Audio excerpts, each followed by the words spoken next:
ஓம் சாந்தி. ஓரிரு நிமிடங்கள் ஆத்ம உணர்வு பயிற்சி பண்ணலாம். முதலில் உடலை ஸ்திரப்படுத்திக் கொள்வோம். கவனத்தை இரு புருவங்களுக்கு மத்தியில் கொண்டு வருவோம். ஒரு அழகிய பிரகாசமான சின்னஞ்சிறிய நட்சத்திரத்தை பார்ப்போம். மனத்திரையில் ஜொலி ஜொலிக்கின்ற அந்த நட்சத்திரத்தை பாருங்கள். இதுதான் நான், ஆத்மா. இந்த உடல் எனக்கு கிடைக்க பெற்றது. இந்த உடல் ஒரு அற்புதமான இயந்திரம். நான் ஆத்மா. இந்த இயந்திரத்தின் ஆபரேட்டர்.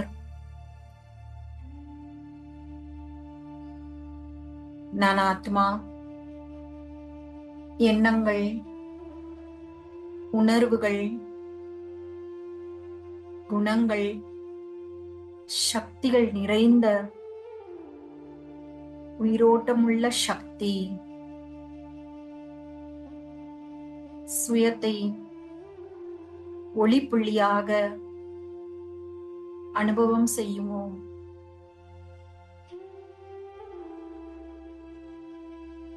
நான் இந்த ஒளிப்புள்ளி. நான் இந்த பாயிண்ட் ஆஃப் லைட். நான் ஆத்மா.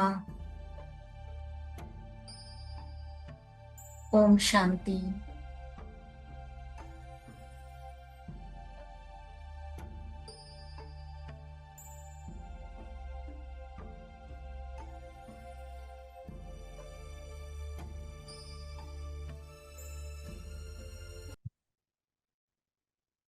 இந்த ஆத்ம உணர்வோடு நாம இன்றைய வகுப்பை பார்க்கலாம். நேற்று பிரியா சிஸ்டர் ஆனந்தம், சக்திகள் இத பத்தி நமக்கு எக்ஸ்பிளைன் பண்ணாங்க. இன்னைக்கு நாம நாள் 1 அதனுடைய இறுதி பகுதிக்கு வந்துட்டோம். எல்லாரும் கவனிச்சிருக்கீங்களா? நம்ம யூடியூப் தம்ப்நெயில்ல டே 1 போட்டு பார்ட் 1, 2, 3 அப்படிதான் போட்டுட்டு வரோம். டே 1ல தான் நம்ம இருக்கிறோம். இது ஆக்சுவலா 7 days கோர்ஸ். நம்ம டே 1ல தான் இருக்கோம். கவனிச்சீங்களா? நாளையில இருந்து டே 2க்கு போயிடுவோம். சோ நம்ம இத்தனை நாட்களாக ஆத்மாவை பற்றி நிறைய தெரிஞ்சுக்கிட்டு இருந்தோம். ஆத்மாவை பத்தி நிறைய தெரிஞ்சுக்கிட்டு இருந்தோமா? நம்மை பற்றி நிறைய தெரிஞ்சுக்கிட்டு இருந்தோமா? ஆத்மாவை பற்றி. நம்மை பற்றி தான்மா. நம்ம தான் ஆத்மா. சோ அந்த உணர்வு வரணும். நான் தான் ஆத்மா அப்படிங்கிற அந்த உணர்வு வரணும். இத நம்ம கொண்டு வரணும். ஏதோ ஆத்மா வேற நான் வேற அப்படிங்கிற மாதிரி நம்ம நினைக்க கூடாது. அப்போ இதுல கிடைக்க வேண்டிய நிறைய பலன்கள் நமக்கு கிடைக்காம போயிடும். சோ அந்த ஆத்ம பயிற்சி நமக்கு வரணும். ஏன்னா நம்ம தேகம்னே நினைச்சிட்டு வாழ்ந்துட்டோம். திடீர்னு நான் ஆத்மா அப்படிங்கிறது ஆழமா மனசுல பதியாது. திரும்ப திரும்ப ஞாபகப்படுத்திக்கிட்டா மட்டும்தான் பதியும். நான் ஒரு ஆத்மா. அப்ப நான் என்னை பற்றி நிறைய தெரிஞ்சுக்கிட்டேன். இப்ப நம்ம ஃபீலிங்ஸ் பத்தி பேசுறோம், சக்திகள் பத்தி பேசுறோம். இது என்னை பற்றிய விஷயம் தானே. சோ நான் தான் ஆத்மா. சோ நான் ஆத்மா என்ற அந்த உணர்தல் ரொம்ப ரொம்ப முக்கியம். அதனால எப்போதுமே ஆத்மாவை பற்றி தெரிஞ்சுக்கிட்டு இருக்கோம் அப்படின்னு நினைக்காதீங்க. நாம நம்மை பற்றி தெரிந்து கொண்டிருக்கிறோம்.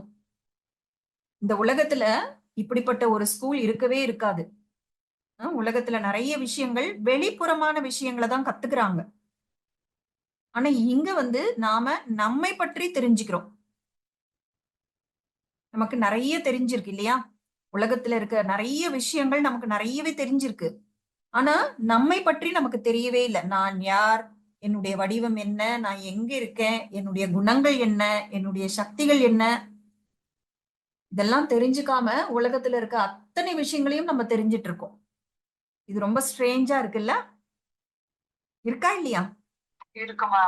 உம் சோ இதுவே ஒரு ஆன்மீக போதை. நான் என்னை பற்றி தெரிந்து கொண்டிருக்கிறேன் அப்படிங்கிறதே ஒரு ஸ்பிரிச்சுவல் இன்டாக்சிகேஷன் சொல்லுவாங்க, ஆன்மீக போதை. ஸோ நாம என்ன பண்ணணும்னா கொஞ்ச நேரம் உட்காரணும், கொஞ்சம் டைம் எடுத்து உட்கார்ந்து நமக்கு நாமே ஒரு கேள்வி கேட்கணும், நான் யார்? அப்போ உங்களோட புத்தியில என்னென்ன விஷயங்கள்லாம் பதிஞ்சிருக்கோ, நான் யார் என்ற கேள்விக்கு என்னென்ன ஞானம் எல்லாம் புத்தியில பதிஞ்சிருக்கோ அதெல்லாம் மனசுக்குள்ள ரிப்பீட் பண்ணணும். அதாவது உங்களுடைய புத்தி உங்களுடைய மனதுக்கு சொல்லிக் கொடுப்பது போல இருக்கணும். இப்ப நம்ம மத்தவங்களுக்கு எல்லாம் சொல்லிக் கொடுக்கறோம்ல, நமக்கு தெரிஞ்ச விஷயத்த மத்தவங்களுக்கு சொல்லிக் கொடுக்கறோம்ல, அதே போல நாம நமக்கு நாமே சொல்லி கொடுத்துக்கணும். இது கூட ஒரு தியானம் தான். அதாவது இந்த புத்தி மனதுக்கு டீச்சராக இருந்து சொல்லி கொடுக்குது. ஏன்னா மனசுதான் ஃபீல் பண்ணும், மனசுக்கு தான் அந்த உணர்வுகள், அந்த ரியலைசேஷன் அதெல்லாம் இருக்கு. சோ அதனால நம்ம இனிமே இந்த பிராக்டிஸ் பண்றோம். ஓகேவா? பண்ணலாமா எல்லாரும்? Okay sister. ஆஹ் உம் ஏன்னா நீங்க ஆனந்தம் பேரானந்தம்லாம் அனுபவம் பண்ணணும்னா முதல்ல சுயத்தை அனுபவம் பண்ணணும். இது ஆத்மாவை பற்றிய ஞானம் அப்படிங்கிற புரிதலோட இருக்கக்கூடாது. இது என்னை பற்றிய ஞானம். ஆனா அது ஆழ் மனசுக்கு போகணும். அதனால உட்கார்ந்துகிட்டு என்ன மெடிடேஷன் கமெண்ட்ரியோ தியான வர்ணனை கூட தேவையில்லை. நம்ம இத்தனை நாளா இந்த ஞானத்தை கேட்டுட்டு இருக்கோம் இல்லையா? அப்ப உட்கார்ந்து நான் யார், என்னுடைய வடிவம் என்ன, இப்படி கேள்வி கேட்டு கேட்டு நீங்களாகவே அதற்கு ஒரு பதில் சொல்லணும். அப்பதான் அங்க உணர்தல் அப்படிங்கிறது நடக்கும். அப்பதான் அந்த ஆத்ம உணர்வு வரும். பின்னால நம்ம இந்த உடலை விட்டு வெளியே போற மாதிரி அப்படிலாம் நிறைய பயிற்சி பண்ணுவோம். அப்ப அந்த அனுபவம் இந்த ஒரு பயிற்சியின் மூலமாகத்தான் கிடைக்கும். இது தவிர நம்ம வேலை செஞ்சுக்கிட்டு இருக்கும் பொழுது கூட, ஏதோ ஒரு வேலை பண்ணிட்டு இருக்கோம், ஒரு நிமிஷத்துக்கு ஒரு பாஸ் பண்ணிட்டு நான் ஒரு ஆத்மா அப்படின்னு நம்ம ஞாபகப்படுத்திக்கணும். நான் ஒரு ஆத்மா, நான் ஒரு ஒளிப்புள்ளி, நான் ஒரு பாயிண்ட் ஆஃப் லைட், இந்த நெற்றிக்கு நடுவில் அமர்ந்திருக்கிறேன், நான் ஆத்மா, இந்த கண்கள் வழியாக பார்த்து கொண்டிருக்கிறேன், இப்படி எண்ணங்களை கொண்டு வரணும். உதாரணமா நீங்க காய்கறி நறுக்குறீங்கன்னு வச்சுக்கோங்க. அப்போ நான் ஆத்மா, இந்த கண்கள் வழியாக இந்த காய்கறிகளை பார்த்து கொண்டிருக்கிறேன் அப்படின்னு நினைக்கணும். நான் இந்த கைகளுக்கு இந்த காய்கறியை கட் பண்றதுக்கு இன்ஸ்ட்ரக்ஷன் கொடுத்திருக்கேன். இப்படி நம்ம ஒவ்வொரு வேலை செய்யும் பொழுதும் அந்த ஆத்ம உணர்வு பயிற்சியை பண்ணணும். இப்போ உதாரணமா நீங்க படிக்கட்டு ஏறி போறீங்கன்னு வச்சுக்கோங்க. அப்ப என்ன எண்ணம் கொண்டு வரணும்னா, நான் ஆத்மா, இந்த கண்கள் வழியாக இந்த படிக்கட்டுகளை பார்க்கிறேன், இந்த கால்களுக்கு இந்த படிகளை ஏறுவதற்கான உத்தரவு கொடுத்திருக்கிறேன். இந்த மாதிரி நீங்க எப்பெல்லாம் உங்களுக்கு ஞாபகத்துக்கு வருதோ அப்பெல்லாம் இந்த மாதிரி எண்ணங்களை ஏற்படுத்தணும். அது எந்த வேலை செய்துகிட்டு இருந்தாலும் சரி, நீங்க சாப்பிடுறீங்க, குளிக்கிறீங்க, என்ன வேலை செஞ்சிட்டு இருந்தாலும் சரி, இப்படிப்பட்ட ஒரு எண்ணத்தை கொண்டு வரணும். இது ஈஸியா கஷ்டமா? செய்ய முடியுமா இதை? சோ நாள் முழுக்க அப்பப்போ ஒரு இந்த எண்ணம் கொண்டு வரதுக்கு உங்களுக்கு 5 செகண்ட் 10 செகண்ட் கூட ஆகாது. அந்த எண்ணத்தை கொண்டு வந்துட்டு அப்புறம் நீங்க உங்க வேலையை கண்டினியூ பண்ணலாம். இது மாதிரி செய்ய செய்ய அந்த தேக உணர்வில் இருந்து, நான் உடல் அப்படிங்கிற அந்த உணர்வில் இருந்து கொஞ்சம் கொஞ்சமா நம்ம ஆத்ம உணர்வுக்கு ஷிஃப்ட் ஆகும். சரி, இப்போ நம்ம அந்த 7 குணங்களை ஒரு ஓவரால் வியூ பார்க்கலாம். ஃபர்ஸ்ட் நம்ம புரிஞ்சுக்க வேண்டிய விஷயம் என்னன்னா, இந்த குணங்கள் தான் நான். எப்படி நான் ஆத்மா அப்படிங்கிற அந்த உணர்வுக்கு வரணும், அதற்கான பயிற்சிகள் பண்ணணும்னு இப்ப இவ்வளவு நேரம் சொல்லிட்டு இருந்தோம் இல்லையா? அது போலவே இந்த குணங்கள் தான் நான் அப்படிங்கிற அந்த உணர்வையும் கொண்டு வரணும். நான் சாந்தி, நான் ஆனந்தம், நான் சக்தி, நான் தூய்மை, இது மாதிரி நான் தான் இந்த உணர்வு அப்படிங்கிற அந்த எண்ணத்தை கொண்டு வரணும். இப்ப பாருங்க, இந்த மகிழ்ச்சி அப்படிங்கிற அந்த ஒரு குணத்தை எடுத்துக்கலாம். இப்ப மகிழ்ச்சினா என்ன? மகிழ்ச்சி எங்க இருக்கு? இப்ப நீங்க எங்க உட்கார்ந்து இருக்கீங்களோ உங்களை சுத்தி ஒரு பார்வை பாருங்க. அங்க நிறைய பொருட்கள்லாம் இருக்கும்ல.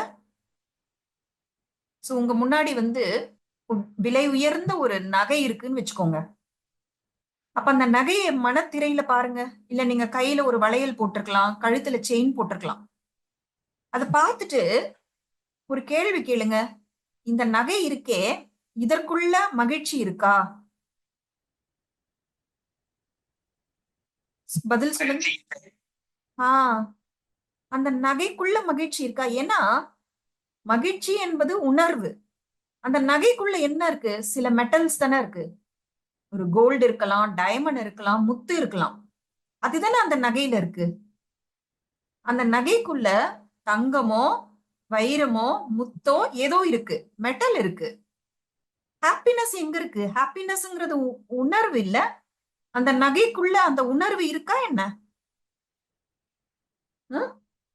முதல்ல இந்த ஒரு விஷயத்தை புரிஞ்சுக்கணும். மகிழ்ச்சி என்பது உணர்வு, ஃபீலிங். அது ஒரு மெட்டல், ஜட பொருள். அந்த ஜட பொருளுக்குள்ள மகிழ்ச்சிங்கிற உணர்வு இருக்க முடியுமா? சொல்லுங்க. இருக்க முடியாது.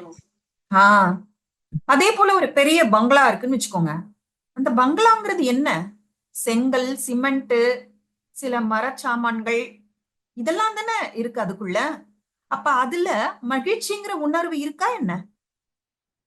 சோ இதுல நம்ம தெளிவா புரிஞ்சுக்கிறோம். மகிழ்ச்சி என்பது ஒரு உணர்வு, ஃபீலிங். எந்த ஒரு மெட்டீரியல் திங்ஸ் அதுக்குள்ள அந்த ஃபீலிங்ஸ் எல்லாம் இருக்காது. அதாவது அதுக்குள்ள மகிழ்ச்சிங்கிற ஒரு குணம் இருக்கு, மகிழ்ச்சிங்கிற ஒரு ஃபீலிங் இருக்கு, வா வந்து எடுத்துக்கோ அப்படின்னு அது சொல்லுது. அதுகிட்ட மகிழ்ச்சி கிடையாது நம்ம கிட்ட ஆஃபர் பண்றதுக்கு. ஆனா அந்த பொருட்களை பார்த்து நாம ஒரு எண்ணம் உருவாக்குறோம்.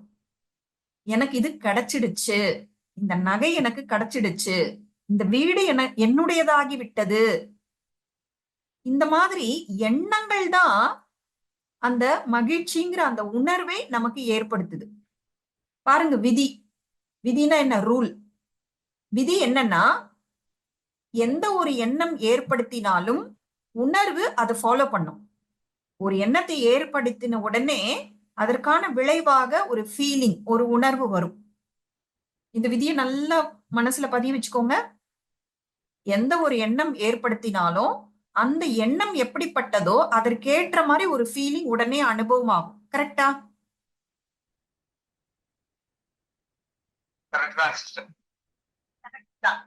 அப்படின்னா நான் ரொம்ப சந்தோஷமா ஃபீல் பண்றேன் அப்படின்னா என்ன அர்த்தம்? நான் ரொம்ப சந்தோஷமா ஃபீல் பண்றேன் அப்படின்னா அந்த அந்த ஃபீலிங்க்கு முன்னாடி நான் ஒரு எண்ணத்தை கிரியேட் பண்ணிருக்கேன்னு தானே அர்த்தம். சரியா?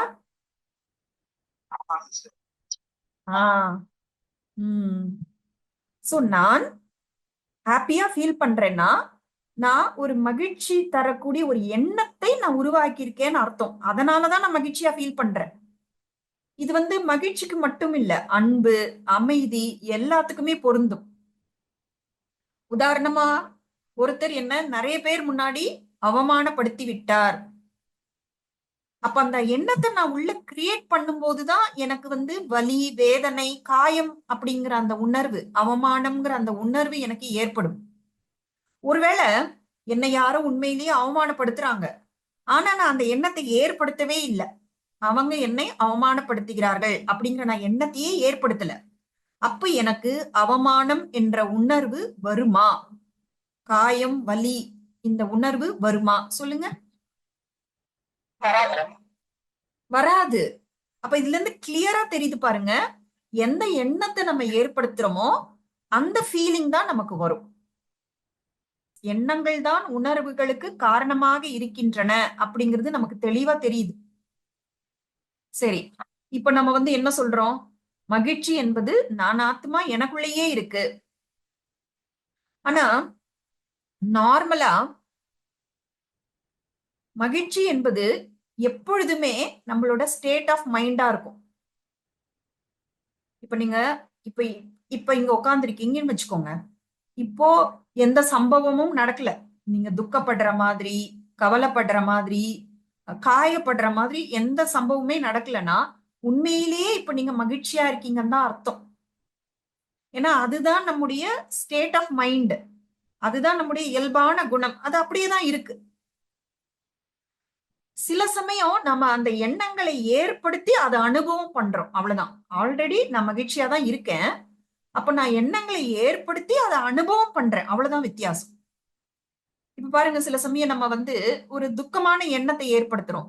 லைக் ஒரு வலி தரக்கூடிய, ஒரு வருத்தப்படக்கூடிய, ஒரு கவலை வரக்கூடிய, ஒரு பயம் வரக்கூடிய அந்த எண்ணங்களை நம்ம ஏற்படுத்தும் பொழுது, அப்போ நார்மலாகவே நான் மகிழ்ச்சி அனுபவம் பண்ணிட்டு இருக்கேன் பாருங்க, அது தடைப்படும். இப்போ இந்த நிமிஷம் வரைக்கும் எந்த பயம், கவலை, இந்த எண்ணம்லாம் எனக்கு ஏற்படலைன்னா நான் மகிழ்ச்சி அனுபவம் பண்ணிட்டு தான் இருக்கேன். அதாவது அனுபவம் வெளிப்படையா தெரியல, ஆனா நான் மகிழ்ச்சியா தான் இருக்கேன். ஆனா எப்ப ஒரு சம்பவம் நடக்குது, அதனால நான் சில எண்ணங்களை ஏற்படுத்துறேன், அந்த எண்ணங்கள் கவலை, பயம், வருத்தம், காயம் அப்படி இருந்ததுன்னா, மனசுக்குள்ள துக்கம், வலி, வேதனை இதெல்லாம் அனுபவம் ஆகுதுன்னா, அந்த நேரத்துல நான் இயல்பாகவே அனுபவம் பண்ணிட்டு இருந்த மகிழ்ச்சி இப்ப எனக்கு அனுபவம் ஆகலைன்னு அர்த்தம். அப்பதான் நம்ம என்ன பண்ணுவோம், அந்த ஃபீலிங்ல இருந்து வெளியில வரணும்னு நினைப்போம். அது நமக்கு பிடிக்கல, ஏன்னா அது நம்முடைய இயல்பான குணம் இல்ல. இப்போ ஒரு மீனை தண்ணியில இருந்து தூக்கி நிலத்துல போட்டா எப்படி ஃபீல் பண்ணும்? அது துடிக்கும்ல, மறுபடியும் அந்த தண்ணீருக்குள்ள போகணும்னு விரும்பும். ஏன்னா தண்ணீருக்குள்ளதான் அதோட நார்மல் லைஃப், நிலத்துல கிடையாது. அதே போல நம்ம மகிழ்ச்சியாக இருப்பது அப்படிங்கிறது தான் நம்மளோட நார்மல் ஸ்டேட். அப்போ துக்கம், வலி, வேதனை அந்த எண்ணங்களை ஏற்படுத்தும் பொழுது நம்முடைய இயல்பான அந்த நிலை, அந்த மகிழ்ச்சியை நம்மளால அனுபவம் பண்ண முடியல. அதனால நம்ம என்ன பண்றோம், யார் இந்த நிலைக்கு காரணம் அப்படின்னு பார்த்து அவங்கள நம்ம குறை சொல்லிட்டு இருப்போம். நீதான் காரணம், என்னுடைய துக்கத்திற்கு நீதான் காரணம், என்னுடைய வலிக்கு நீதான் காரணம் அப்படின்னு சொல்லிட்டு இருப்போம்.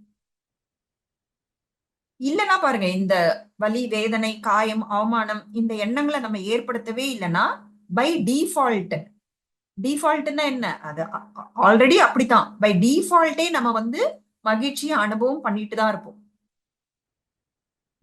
சோ இதுல இருந்து நமக்கு கிளியரா தெரியுது, ஒரு கோபமோ இல்ல ஒரு அகங்காரமோ ஒரு வெறுப்போ ஏதோ ஒரு நெகட்டிவ் உணர்வு கிரியேட் பண்ணும் போதுதான் நமக்கு அந்த ஹாப்பினஸ்ங்கிறது அனுபவம் ஆகல. அதர்வைஸ் ஹாப்பினஸ்ங்கிறது நமக்கு அனுபவம் ஆகிட்டே தான் இருக்கு.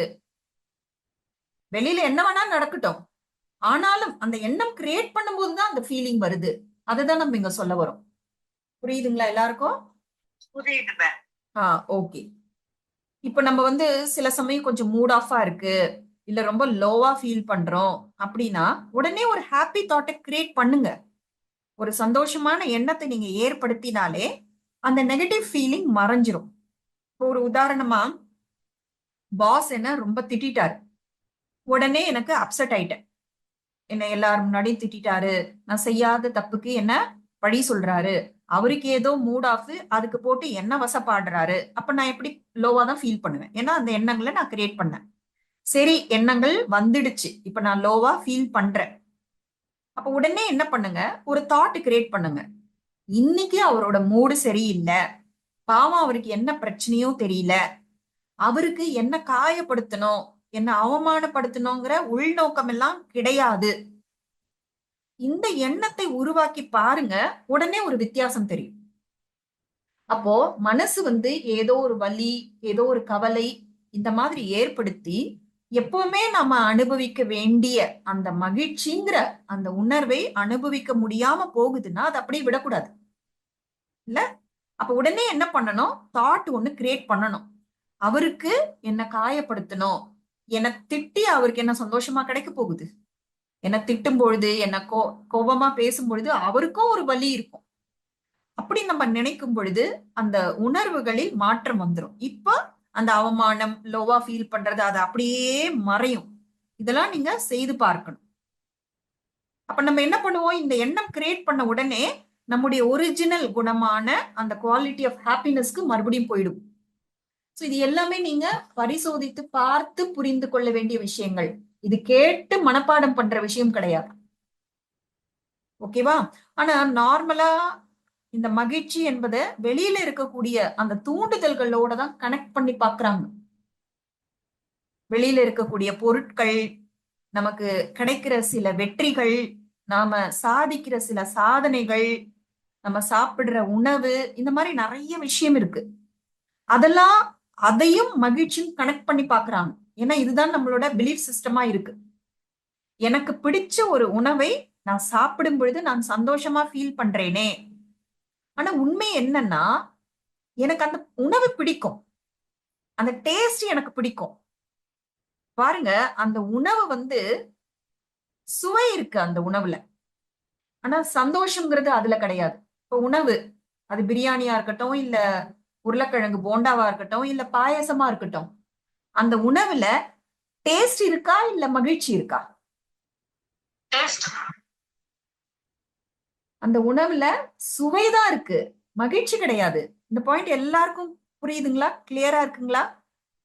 Very good. அப்போ அந்த உணவுல டேஸ்ட் தான் இருக்கே தவிர மகிழ்ச்சி இல்ல. ஏன்னா நான் ஒரு எண்ணத்தை கிரியேட் பண்றேன். ஏன்னா நான் ஏற்கனவே அந்த உணவை சாப்பிட்டிருக்கேன். அந்த சுவை எனக்கு ரொம்ப பிடிச்சிருக்கு. அது எனக்கு ஒரு ஆஹா இது இவ்வளவு நல்ல டேஸ்ட் கிடைக்குதே அப்படிங்கிற அந்த எண்ணம் எனக்கு ஒரு சந்தோஷமான உணர்வை கொடுக்குது. அது ரெக்கார்டு இருக்கு, அந்த ஞாபகம் இருக்கு. அப்ப அந்த உணவை பார்த்த உடனே ஆஹா எனக்கு பிடிச்ச ஒரு உணவு எனக்கு கிடைச்சிருக்கு, அதை நான் சாப்பிட போறேன் அப்படிங்கிற அந்த எண்ணம் தான் நமக்கு அந்த சந்தோஷமான ஃபீலிங்கை தருதே தவிர அந்த உணவு கிடையாது. இது நம்ம தெளிவா புரிஞ்சுக்கணும். இதெல்லாம் ஆழமான ரகசியங்கள். ஆனா இந்த உணவை நான் சாப்பிடுறேன், அது ரொம்ப ஹாப்பியா நான் ஃபீல் பண்றேன். அப்ப நான் என்ன கன்க்ளூஷனுக்கு வந்துட்டேன்? இந்த உணவு எனக்கு சந்தோஷம் தருகிறது. அப்ப நம்ம என்ன பண்ணுவோம்? சந்தோஷத்தை உணவுல தேட ஆரம்பிப்போம். ஏன்னா எப்படி நம்ம சுவாசிக்கிறோமோ, இந்த சுவாசிக்கிறது அப்படிங்கிறது இன்றியமையாதது. அது போல ஆத்மாவுக்கு இந்த அமைதி, அன்பு, மகிழ்ச்சி இதெல்லாம் சுவாசம் போன்றது. அதை அனுபவம் பண்ணிக்கிட்டே தான் இருக்கணும். யாரையாவது பார்த்து நீ சந்தோஷமா இருக்காத அப்படின்லாம் நம்ம சொல்ல முடியாது. எல்லாருமே சந்தோஷமா தான் இருக்கணும். எல்லாருமே பீஸ் ஆஃப் மைண்ட், நிம்மதியா அனுபவம் பண்ணணும். ஆனா அது எங்க இருக்கு, எது பர்மனன்ட்னு புரியல. அப்ப எனக்கு இந்த ஞானம் இல்லைன்னு வச்சுக்கோங்க. அப்ப நான் என்ன பண்ணுவேன்? என்னோட ஞாபகம் எப்படி இருக்கு? அன்னைக்கு நான் அதை சாப்பிட்டேன், எனக்கு பிடிச்சிருந்தது, நான் சந்தோஷமா இருந்தேன். அன்னைக்கு நான் ஷாப்பிங் பண்ணேன், நிறைய பேக் நிறைய சாமான்கள் வாங்கினேன். அன்னைக்கு ஒரு பொருள் வாங்கிட்டு வீட்டுக்கு வந்தோம். அப்ப அன்னைக்கு எப்படி நான் ஃபீல் பண்ணேன்? நான் ஹாப்பியா ஃபீல் பண்ணேன். அப்ப எனக்கு என்ன ரெக்கார்டு? நான் ஹாப்பியா ஃபீல் பண்ணணும்னாலே ஏதாவது வாங்கணும், ஏதாவது சாப்பிடணும். இப்படிதான் நான் நினைச்சு அந்த அஞ்ஞானத்துல நான் ஓடிட்டு இருக்கேன் சந்தோஷத்தை தேடி. அப்ப இதுல இன்னொரு குறைபாடு என்னன்னா, இந்த சந்தோஷம்ங்கிறதே அப்பப்பதான் நடக்கும். எப்பாவதுன்னு டூருக்கு போக முடியும், எப்பாவதுன்னு டேஸ்டியான ஃபுட்டு, எனக்கு பிடிச்ச ஃபுட்டை சாப்பிட முடியும், எப்பாவதுன்னு ஷாப்பிங் பண்ண முடியும். அப்ப சந்தோஷம்ங்கிறதே எப்பவாவது நடக்கிற ஒரு விஷயம் நினைச்சிட்டோம். ஆனா உண்மையில மகிழ்ச்சி என்பது நம்முடைய இயல்பு. அது எப்பவுமே நம்ம கிட்ட இருக்கு. அதை நம்ம பிளாக் பண்ணாம இருந்தாலே போதும். சோ கார் எனக்கு சந்தோஷம் தருது, பங்களா சந்தோஷம் தருது, வெற்றி எனக்கு சந்தோஷம் தருது. இது எல்லாமே நம்முடைய தவறான புரிதல். சோ நம்ம எப்பொழுதுமே சந்தோஷத்தை அனுபவம் பண்றதுக்கு நம்முடைய எண்ணங்களை கவனிச்சுட்டே இருக்கணும். எந்த எண்ணம் என்னுடைய இயல்பாக வெளிப்படக்கூடிய அந்த ஹாப்பினஸ்ங்கிற அந்த ஃப்ளோவை பிளாக் பண்ணுது? தண்ணி பாட்டு ஓடிட்டே இருக்கு, ஆனா ஒரு குப்பை அந்த பைப்புக்குள்ள இருந்துச்சுன்னா தண்ணி ஃப்ளோ ஆகாது. அது போல நான் ஆத்மா, நான் இதனாலதான் உருவாக்கப்பட்டிருக்கேன். அமைதி, ஆனந்தம், மகிழ்ச்சி இந்த உணர்வுகளாலதான் நான் உருவாக்கப்பட்டிருக்கேன். அது எப்படி ஒரு பல்பு வந்து வெளிச்சத்தை உமிழ்ந்து கொண்டே இருக்குமோ, ஒளியை உமிழ்ந்து கொண்டே இருக்குமோ, இந்த ஆத்ம ஒளியும் இந்த மகிழ்ச்சிங்கிற ஒளியை உமிழ்ந்து கொண்டேதான் இருக்கு. ஆனா இந்த எதிர்பார்ப்புகள், இந்த சில நெகட்டிவ் குணங்கள்லாம் இருக்குல்ல, அது வந்து என்ன பிளாக் பண்ணுது? என்னுடைய மகிழ்ச்சியை. சோ நம்முடைய மகிழ்ச்சியை பிளாக் பண்ற விஷயங்கள் என்னென்ன அப்படிங்கறத முந்தா நாள் நம்ம நிறைய பார்த்தோம். நிறைய விஷயங்கள் எதெல்லாம் நம்முடைய மகிழ்ச்சியை தடை செய்கிறது, நம்ம தொடர்ந்து மகிழ்ச்சி அனுபவம் செய்ய விடாம எதெல்லாம் தடுக்குது அப்படிங்கறத நம்ம பார்த்தோம். இப்போ உதாரணமா வந்து எனக்கு உள்ள ஒரு எண்ணம் இருக்கு, ஆனா வெளியில வேற ஒரு வார்த்தை பேசுறேன். அப்ப என்ன நடக்கும்னா ஒரு குற்ற உணர்ச்சி வரும். நான் பொய் சொல்றேன் அப்படிங்கிறது என்னுடைய இயல்புக்கு மாறானது. ஏன்னா ஆத்மா பவித்திரமானது, தெய்வீக குணங்கள் நிறைந்ததுதான் அதனுடைய உண்மையான தன்மை. ஆனா இங்க என்ன பண்றேன்? ஏதோ ஒரு காரணத்தினால உள்ள ஒண்ணு நினைக்கிறேன், ஆனா வெளியில வேற வார்த்தை பேசுறேன். அப்ப அந்த இடத்துல மகிழ்ச்சி தடைப்படும்.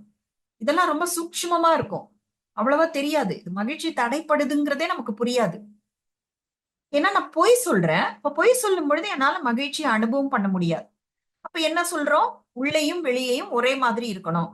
அப்ப உள்ள மாத்தணுமா வெளியே மாத்தணுமா அப்படிங்கறத எந்த விஷயம் எந்த சிச்சுவேஷன் அதை பொறுத்து நம்ம டிசைட் பண்ணணும்.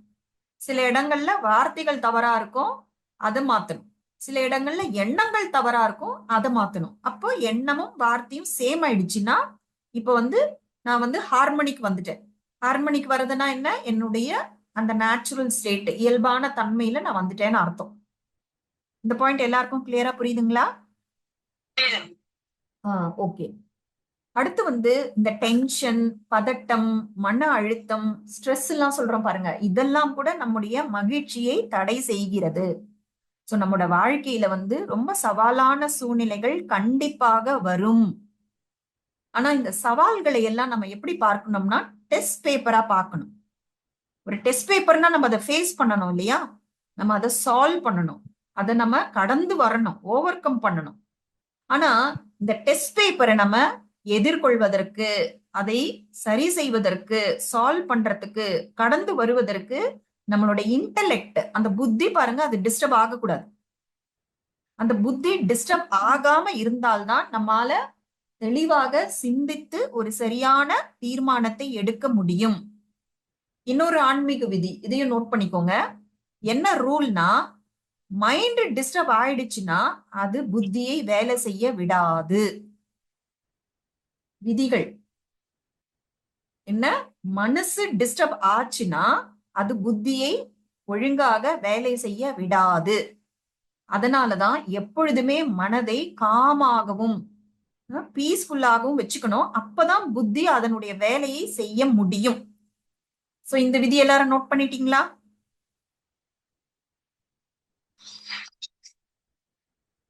சோ எல்லார்கிட்டையும் கண்டிப்பா எல்லார்கிட்டையும் கண்டிப்பா ஒரு நோட் புக்கு, பேனா இருக்கணும். இந்த விதிகள்ல நீங்க எழுதி பார்க்கும் பொழுதே புத்தியில அது ஆழமா பதியும். ஏன்னா புத்தியில எதை ஆழமா பதிய வச்சிருக்கோமோ அதுதான் மனசு டிஸ்டர்ப் ஆகும்போது ஞான அஸ்திரமா எடுத்து கொடுக்கும். அந்த ஞான அஸ்திரத்தின் மூலமா தான் டிஸ்டர்ப் ஆன மனசை மறுபடியும் சரியா கொண்டு வர முடியும். இது கிளாஸ் கேட்கறோம்னா நல்லதா இருக்கும், நமக்கு புரியும், ஆனா மறந்துரும். அப்ப நம்ம நோட் புக்ல நோட் பண்ணிக்கணும், தியானத்துல அதை மறுபடியும் மனசுல கொண்டு வரணும். அப்ப நம்மளால அதை நடைமுறை வாழ்க்கையில பின்பற்ற முடியும். சரி, அடுத்தது வந்து எங்கெல்லாம் ஒரு கான்ஃபிளிக்ட் வருதோ, ஏன்னா சில சமயம் மோதல் வரும், சில மனிதர்களோடு ஒரு மோதல் கூட வரும். அந்த மாதிரி நேரத்துல நாம ஸ்டேபிளா இருக்கணும், ஸ்திரமாக இருக்கணும். இதற்காக ஒரு கான்ஃபிளிக்ட் வருது, மோதல் வருது, ஸ்திரமாக இருக்கணும் அப்படிங்கிறதுக்காக கொஞ்சம் வளைஞ்சு கொடுத்தா, குனிஞ்சு போனா தவறில்லை.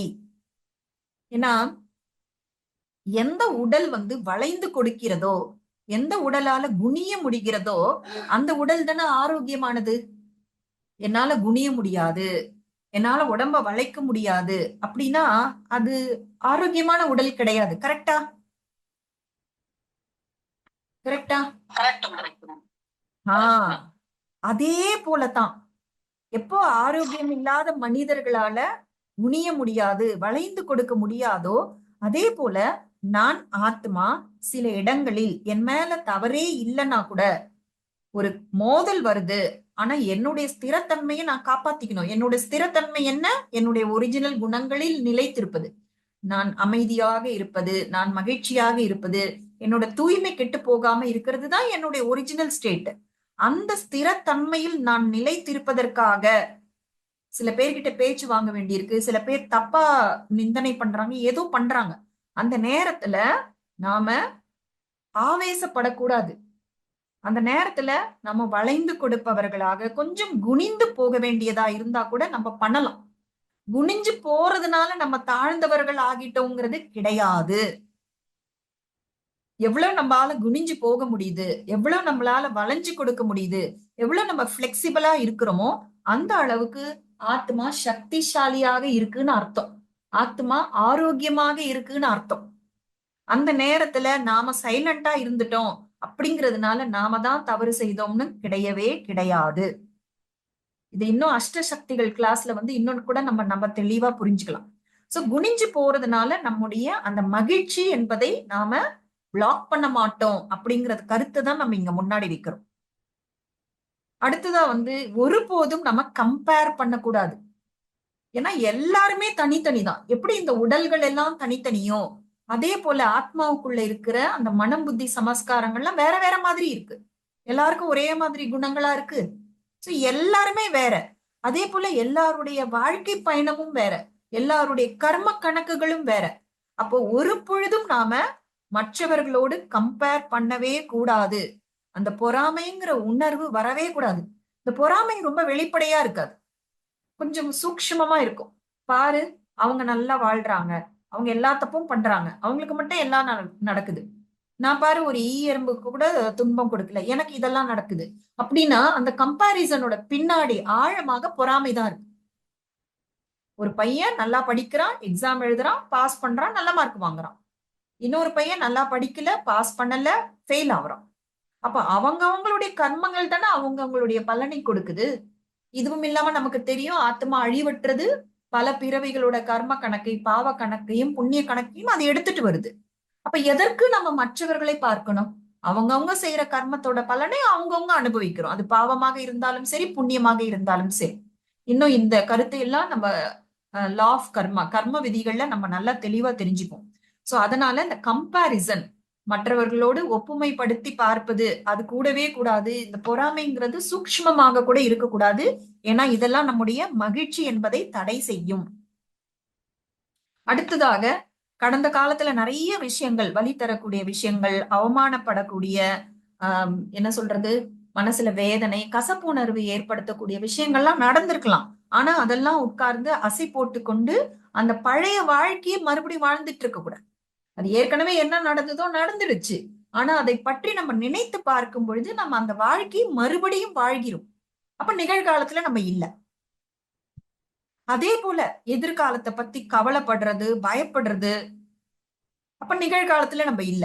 சோ கடந்த கால விஷயங்களிலும் எதிர்கால விஷயங்களிலும் நம்ம மாட்டிக்கிட்டோம்னா அது நம்முடைய மகிழ்ச்சியை தடை செய்யும். ஓகேங்களா? அடுத்தது, எப்பொழுதுமே மற்றவர்களுடைய அதிர்வலைகளை நம்ம கேட்ச் பண்ணணும். அந்த அவங்க உள்ள என்ன நினைக்கிறாங்க. சில பேர் வாயில ஒண்ணு பேசுவாங்க, உள்ள வேற ஒண்ணு நினைப்பாங்க. அப்போ மற்றவர்களுடைய வைப்ரேஷனை கேட்ச் பண்ற அளவுக்கு நம்ம விழிப்புணர்வோடு இருக்கணும்.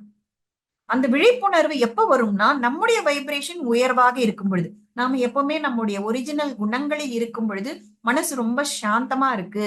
மனசு அன்பு, தூய்மை, எல்லா குணங்களிலும் அதை மட்டுமே அனுபவம் பண்ணுதுன்னா, மத்தவங்களோட உள் உணர்வை, மத்தவங்க கிட்ட இருந்து வரக்கூடிய வைப்ரேஷனை நம்மளால கேட்ச் பண்ண முடியும். இதை இன்ட்யூஷன் கூட சொல்லுவாங்கல்ல, உள்ள இருந்து ஒலிக்கும் ஒரு குரல். சோ அந்த உள்ள இருந்து ஒலிக்கக்கூடிய குரலை நம்ம கேட்கக்கூடிய அளவுக்கு மேல் மனசு அமைதியா இருக்கணும். சோ நம்முடைய வாழ்க்கையோட பொறுப்பை நம்ம எடுத்துக்கணும். மற்றவர்களை பழி சொல்றது, கம்ப்ளைண்ட் பண்றது, கம்பேர் பண்றது, இது எல்லாத்தையும் நம்ம நிறுத்தி விட்டோம்னா மகிழ்ச்சியை நமக்கு அனுபவம் ஆகும். நம்ம சம்பாதிக்கிற பணத்துக்கு மரியாதை கொடுக்கணும். நம்ம டைமுக்கு ரொம்ப மரியாதை கொடுக்கணும். ஒரு நாள் முழுக்க நம்ம டைமை எப்படி எல்லாம் வேஸ்ட் பண்றோம், இது நம்ம நாமே கேட்டுக்கொள்ள வேண்டிய ஒரு விஷயம். சோ நம்ம பணத்துக்கு மரியாதை கொடுத்தோம்னா பணம் நம்மை தேடி வரும். டைமுக்கு நம்ம மரியாதை கொடுத்தோம் அப்படின்னா நமக்கு டைம் நிறைய இருக்கும். நம்ம என்னெல்லாம் செய்யணும்னு நினைக்கிறோமோ அதெல்லாம் நம்மளால செய்ய முடியும். சோ நம்முடைய பலங்கள் என்ன, நம்முடைய சக்திகள் என்ன, இது எல்லாத்தையும் நம்ம தெரிஞ்சு வச்சிருக்கணும்.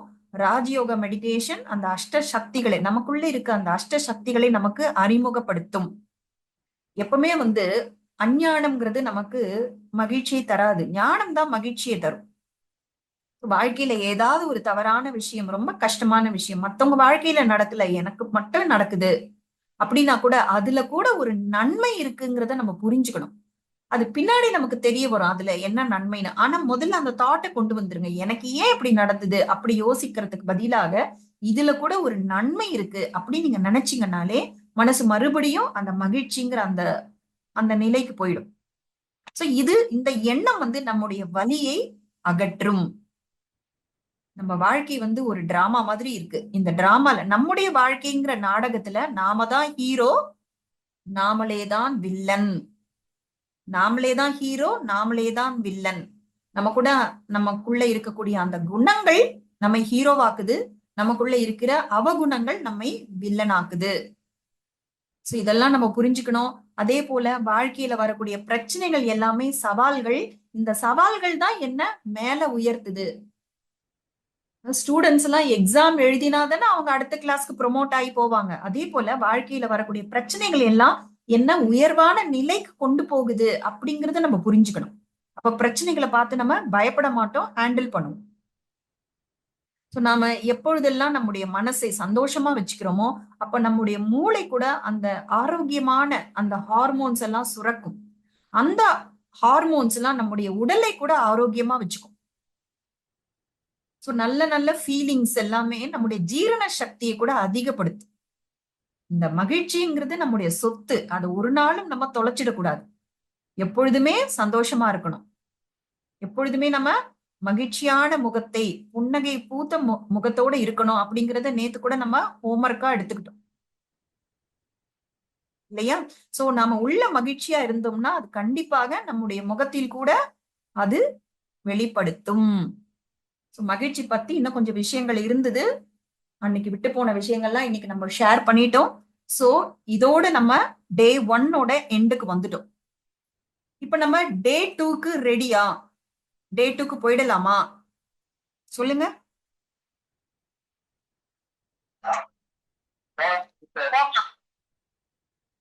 சோ எல்லாருக்கும் ஆர்வம், ஊக்கம், உற்சாகத்தோட இருக்கா டே 2க்கு போறதுக்கு?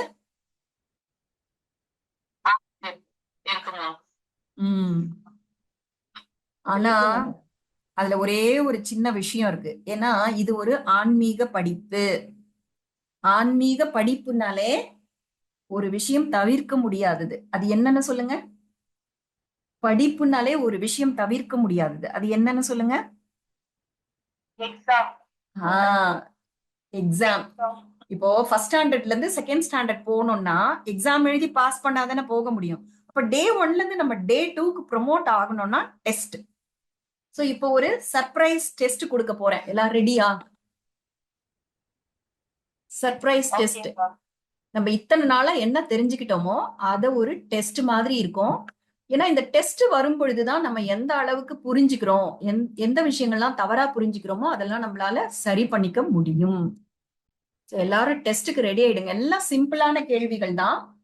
இந்த கேள்விகள் மூலமா நமக்கு ஒரு இத்தனை நாள்ல நம்ம படிச்ச விஷயங்கள்லாம் நமக்கு ரிவிஷன் ஆயிடும். சரி, முதல் கேள்விக்கு போயிடலாம். இதுக்கு எல்லாருமே பதில் நீங்க சொல்லுங்க. ஆனா வாய் விட்டு சொல்ல வேண்டாம். மைக் ஓபன் பண்றவங்க மட்டும் எனக்கு சொன்னா போதும். மத்தவங்க உங்களோட பதில் கரெக்டா இருக்கான்றதை செக் பண்ணிக்கோங்க. எல்லாம் சிம்பிளான கேள்விகள் தான்.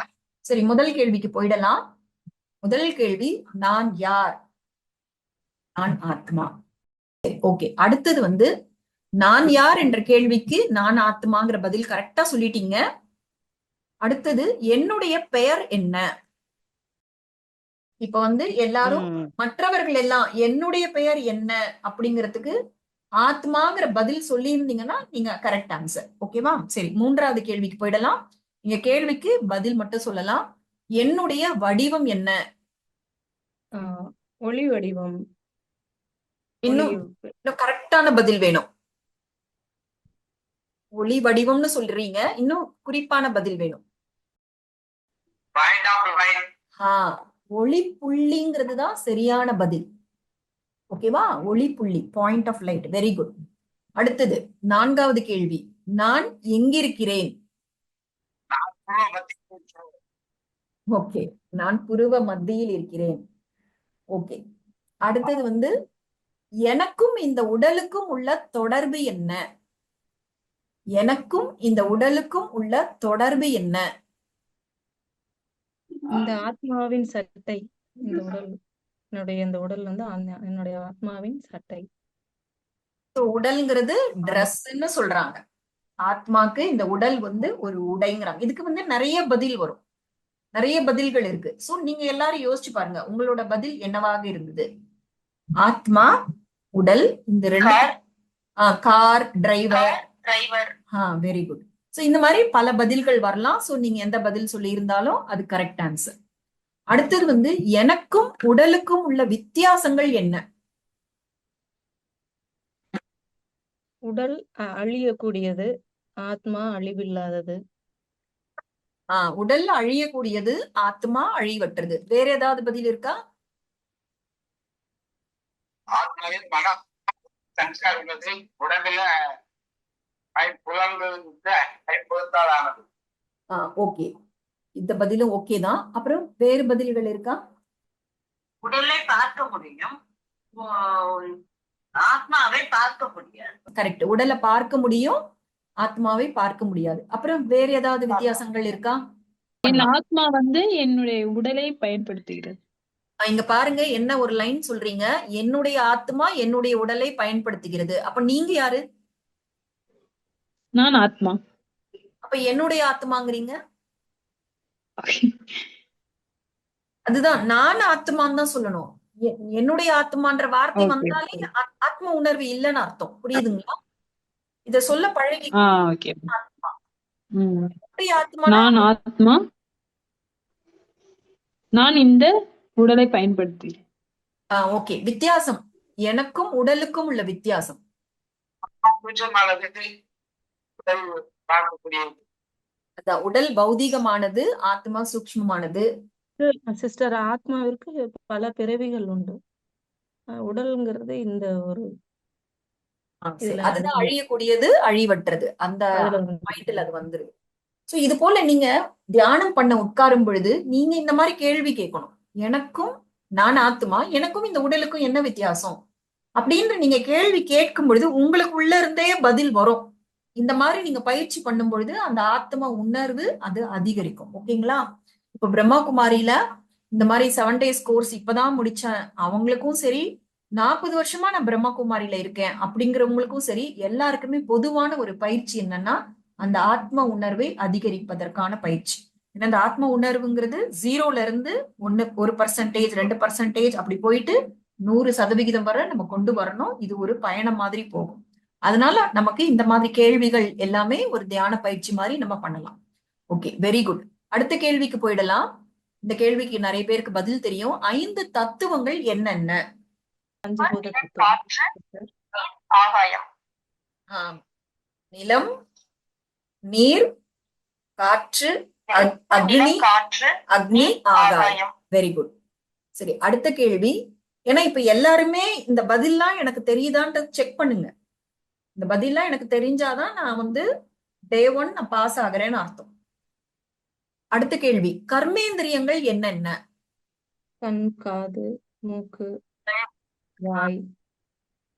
இப்போ இந்த உடல்ல எதெல்லாம் செயல்கள் செய்கின்றனதோ அதெல்லாம் கர்மேந்திரியங்கள். கண்கள், காதுகள், வாய், நாக்கு, கைகள், கால்கள் எல்லாமே கர்மம் செய்யுது இல்லையா? அதனால அதெல்லாம் கர்மேந்திரியங்கள். சோ இப்ப இந்த மாதிரி கேள்வி பதில் கேட்கும் பொழுது மத்தவங்களுக்கு கூட ஒரு ரிவிஷன் மாதிரி ஆயிடும். அடுத்தது, என்னுடைய சூக்ஷ்ம சக்திகள் எத்தனை, அவை என்னென்ன?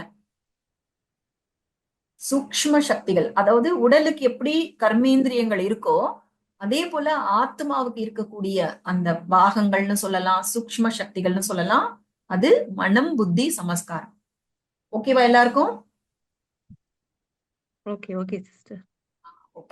அஷ்டசக்திகள் கூட கரெக்ட் ஆன்சர் தான். பட் இந்த இடத்துல நம்ம வந்து இந்த விஷயத்தை தான் நம்ம சொல்றோம். சரி, அடுத்து, மனதின் பங்கு என்ன? மனசோட பார்ட் என்ன?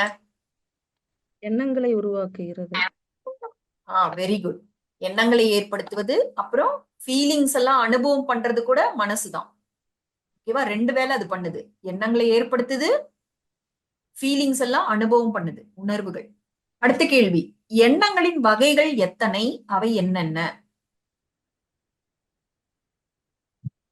எண்ணங்களின் வகைகள் எத்தனை, அவை என்னென்ன? 4 வகையான எண்ணங்கள் இருக்கிறது. 4 வகையான எண்ணங்கள். கரெக்ட். அது என்னென்ன வகையான எண்ணங்கள்? நேர்மறை எண்ணம், எதிர்மறை எண்ணங்கள், அவசியமான தேவையான எண்ணங்கள், வீணான எண்ணங்கள். Very good. சாதாரண மற்றும் தேவையான எண்ணங்கள், நேர்மறை எண்ணங்கள் அல்லது பாசிட்டிவ் தாட்ஸ் சொல்லலாம், எதிர்மறை எண்ணங்கள் அல்லது நெகட்டிவ் எண்ணங்கள் சொல்லலாம், அதுக்கப்புறம் வீணான எண்ணங்கள், வேஸ்ட் தாட்ஸ். கரெக்ட். இப்ப யாரெல்லாம் வந்து இது கரெக்டா பதில் சொல்றோம்னு ஒரு தடவை ரிவைஸ் பண்ணிக்கோங்க. அடுத்தது வந்து புத்தியோட பங்கு என்ன? புத்தியோட பார்ட் என்ன?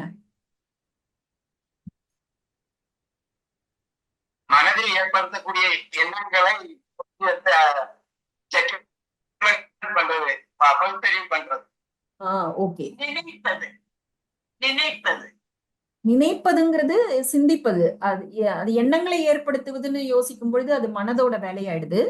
புத்தியோட பங்கு என்னன்னா மனசுல ஏற்படுற பல எண்ணங்களை பகுத்தறிந்து பார்த்து எந்த எண்ணத்தை கர்மத்திற்கு கொண்டு வரலாம் அப்படிங்கிறது தீர்மானிக்கிறது. ஓகே, இது முதல் வேலை. ரெண்டாவது வேலை வந்து காட்சிப்படுத்துதல், விஷுவலைசேஷன். இப்ப நீங்க தியானத்துல எந்த ஒரு ஆத்மாவை எப்படி பாக்குறீங்க? காட்சியா தானே பாக்குறீங்க. சோ அது வந்து புத்தியோட வேலை. ஓகேவா? அடுத்த கேள்விக்கு போயிடலாம். சமஸ்காரம் என்றால் என்ன பொருள்? சமஸ்காரம் என்றால் என்ன பொருள்?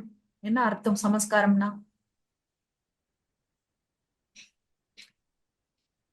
உங்களுக்கு தெரியும். நம்மளுடைய பழக்க வழக்கங்கள், பதிவுகள். பழக்கங்கள், ஞாபகங்கள், இது எல்லாமே நம்ம என்னன்னு சொல்றோம்? சமஸ்காரம்ன்றோம். Very good. சரி, மனம் புத்தி சமஸ்காரத்தின் தொடர்பு என்ன? மனம் புத்தி சமஸ்காரத்தின் தொடர்பு என்ன? மனம் எண்ணங்களை உருவாக்குது ஃபர்ஸ்ட். அதுக்கப்புறம் அந்த மனம் புத்தி நல்லது, அதை எது நன்மையானது, அதாவது பகுத்தறிஞ்சு எது தேவையானது அப்படிங்கறத பகுத்து பிரிச்சு சொல்றது புத்தி. அதுக்கப்புறமா அது கர்மத்தில் வருது. அந்த கர்மத்தின் பதிவு சமஸ்காரத்தில் பதிவாகிறது. அப்போ திரும்ப திரும்ப செய்கிற கர்மங்கள் சமஸ்காரங்கள் ஆகின்றன. ஒரு தடவை சமஸ்காரம் உருவாகிடுச்சுன்னா அப்போ தானாகவே அதே மாதிரிதான் யோசிப்போம், அது மாதிரிதான் முடிவெடுப்போம், அதே மாதிரிதான் நடந்துப்போம். Very good. மனம் புத்தி சமஸ்காரத்தின் தொடர்பு புரிஞ்சுக்கிட்டோம். சரி, என்னுடைய உண்மையான சமஸ்காரங்கள் எத்தனை? அவை என்னென்ன?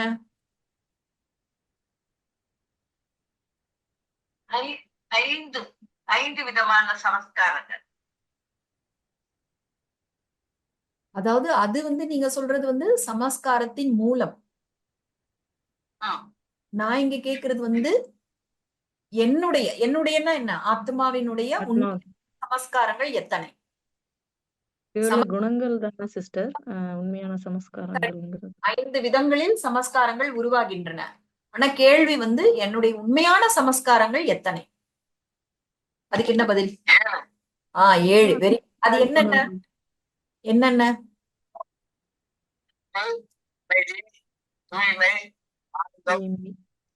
அன்பு, மகிழ்ச்சி, கருணை. இல்ல, நீங்க அதே ஆர்டர்ல சொல்லுங்க. யாரு அதே ஆர்டர்ல சொல்வீங்க? அதுக்கு ஒரு ஃபார்முலா கூட நம்ம கொடுத்தோம். ஞானம், ஞானம், சக்தி, பியூரிட்டி, தூய்மை. ஞானம், தூய்மை, சாந்தி, அமைதி, சாந்தி, சாந்தி, அன்பு, மகிழ்ச்சி, ஆனந்தம், சக்தி. கேபி ஸ்கொயர், லோ ஹை பிளட் பிரஷர்னு சொன்னாங்க. ஓகே. ஏன்னா நம்ம இந்த மாதிரி சொல்லணும். இல்லைன்னா என்ன பண்ணுவோம்? 36 தெய்வீக குணங்களை கொண்டு வந்து இங்க சொல்லிட்டு அந்த 7 குணங்கள்ல ஏதாவது ஒண்ணு விட்டுருவோம். ஏன் இதை ரிவைஸ் பண்றோம்னா நம்ம தியானத்துல அதெல்லாம் பயிற்சி பண்ணணும் இல்லையா? சரி, வெரி குட்.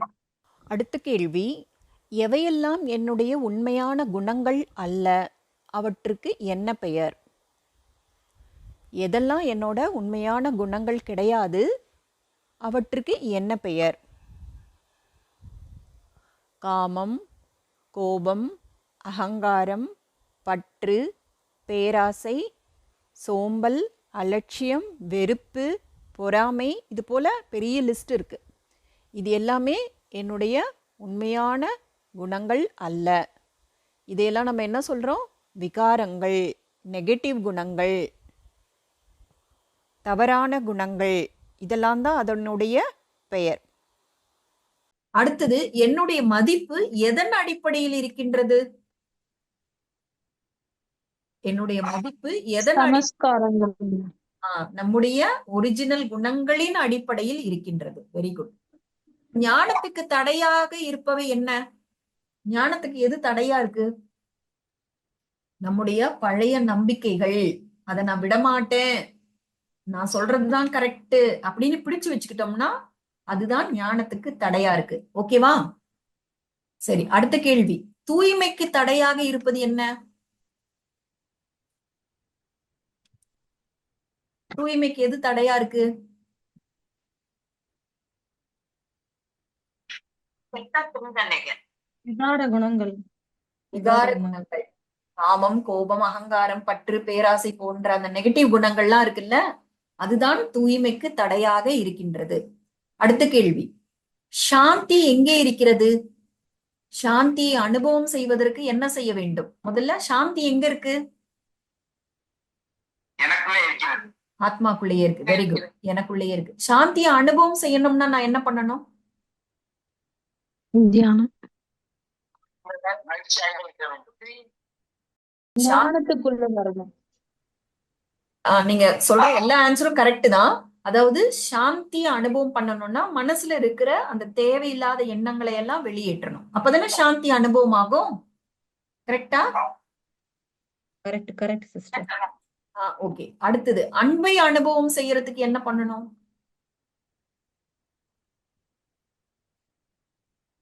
இங்க கொடுக்கணும்.